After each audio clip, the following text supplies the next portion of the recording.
मेरा एक छोटा सा सवाल है, ये जो पैराशूट पे आई हुई गवर्नमेंट है, जिसकी ड्यूटी थी कि सिर्फ वो 3 महीने में इलेक्शन करवाने थे, जिसमें वो फेल है ताहाल, उन्होंने मेरे बच्चों की जो पंजाब गवर्नमेंट के सर्वेंट हैं उनकी पेंशन के बंद करने का ऑर्डर किया है।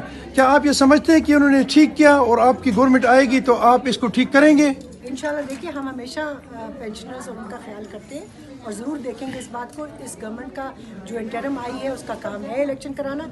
सुप्रीम कोर्ट की जजमेंट सामने है, तो कैसे नहीं कराएंगे।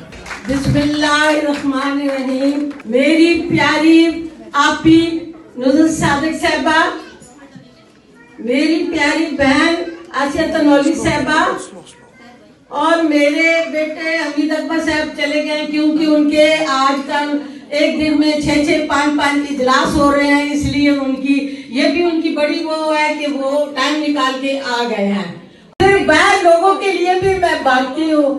मैंने खुदा का